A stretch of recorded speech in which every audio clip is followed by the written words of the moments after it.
Les pratiques inclusives peuvent promouvoir le développement positif et l'équité chez les jeunes. Mais comment les organisations peuvent-elles pratiquer l'inclusion? Une collaboration entre différents acteurs qui s'intéressent à la réduction des inégalités sociales à l'aide des pratiques inclusives a mené un projet permettant de réfléchir à comment intégrer et adapter les pratiques inclusives au sein des organisations. Grâce à ces réflexions, nous avons constaté qu'il est premièrement important que le milieu organisationnel soit lui-même inclusif. Ainsi, nous avons développé un modèle d'auto-évaluation pour guider les organisations à favoriser un milieu inclusif. Ce processus est circulaire, critique et continue dans le temps. Il n'y a pas d'ordre aux étapes. Souvent, elles se passent en même temps. Une des étapes, c'est d'identifier la place de l'inclusion au sein de l'organisation, soit au niveau de la gouvernance, des objectifs, des ressources disponibles et de la programmation. Ensuite, c'est de faire un plan pour mieux intégrer l'inclusion au sein de l'organisation. C'est aussi mobiliser les ressources nécessaires pour faire ces changements. Il peut s'agir de partenaires communautaires, de subventions, d'un personnel à l'image de la communauté, etc. Mais surtout, il faut s'essayer en mettant en œuvre les apprentissages qui ont été faits. Le processus ne s'arrête pas là. Il nécessite de poursuivre cette auto-évaluation à fur et à mesure qu'une organisation intègre l'inclusion. Maintenant, les différents acteurs du projet partagent leur expérience et leurs réflexions sur comment favoriser un milieu organisationnel inclusif. On cherchait à se questionner en tant qu'organisation, comment est-ce qu'on peut être plus autochtonisante, comment est-ce qu'on peut être plus inclusive. Donc, on veut avoir une séance de travail prochainement pour mettre en place une genre de charte, si on veut, pour dire quelles sont les bonnes pratiques inclusives. Qu'est-ce qu'on fait en tant qu'organisation? Comment qu'on se positionne en tant qu'organisation? Première Nation, d'abord, inclusive, système d'entraide. Alors, on veut mettre au cœur de nos réflexions, c'est quoi nos valeurs, puis comment est-ce qu'on les incarne à travers nos bonnes pratiques. La classe enchantée m'a beaucoup apporté de bonheur, d'empathie, de compassion, de douceur. Les jeunes flûtistes qui ont fait partie de ma classe étaient des petits flûtistes tout gênés. Et je me suis rendu compte à quel point j'étais comme eux quand j'étais petite. À travers cette réflexion-là sur moi-même, en les voyant eux, je pense que j'ai été capable de leur apporter des outils que j'aurais aimé avoir. Ça m'a permis de grandir comme prof de flûte, mais à travers eux également.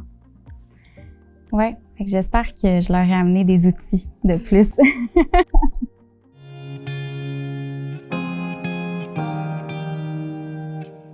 L'INM, en tant qu'organisation, on a la volonté d'inclure la diversité dans notre personnel, dans les gens qui travaillent dans l'organisation. Donc, évidemment, une première chose à faire, c'est de l'annoncer. Donc, de pouvoir, dans nos offres d'emploi, de le mentionner, de dire qu'on veut accueillir la diversité. Une deuxième chose, c'est évidemment de les considérer quand on fait l'embauche, donc un processus de dotation, le terme ressources humaines, pour être capable de dire, on choisit la meilleure personne qu'on a besoin. Puis, évidemment, à compétence égale ou à qualité égale d'apport, on va essayer de choisir des gens qui vont aussi amener un plus. Donc, la diversité est aussi un plus qu'on considère dans le fait d'amener quelqu'un dans l'organisation. Un jeune des Premières Nations, il n'est pas uniquement jeune et issu des Premières Nations. C'est quelqu'un qui vient d'une communauté éloignée ou qui habite en milieu urbain. Donc il y a quand même, c'est pas uniforme un jeune des Premières Nations.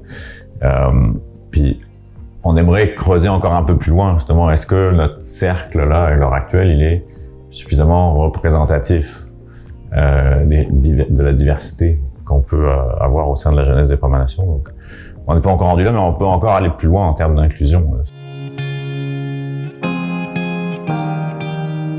Un un des chemins par lesquels on peut passer, c'est la connaissance des acteurs qui travaillent directement avec les personnes sur le terrain. Donc, de se dire qu'on s'assoit ensemble, on est un lieu de concertation, donc de réfléchir à c'est quoi les barrières qui font en sorte que des individus ou que des familles ont moins de chances de réussir ou de participer. Donc, on peut se fier aux connaissances des partenaires avec lesquels on travaille pour justement adapter les pratiques puis faire en sorte qu'elles soient plus inclusives. Puis entre autres, il y a une piste qu'on veut exploiter puis qui probablement va demander des moyens pour pouvoir le faire, là. Mais c'est d'éventuellement, puis c'est pas nouveau, là, c'est que notre organisation, on aimerait avoir une oreille et une voix dans les régions pour qu'on puisse travailler ensemble, puis ça vient on dit toujours du bottom-up, là, mais ça c'est inclusif. Ça, c'est inclusif. Puis on revient à ce qu'on disait tantôt, écouter c'est quoi les besoins, les aspirations, puis travailler tous vers la même chose.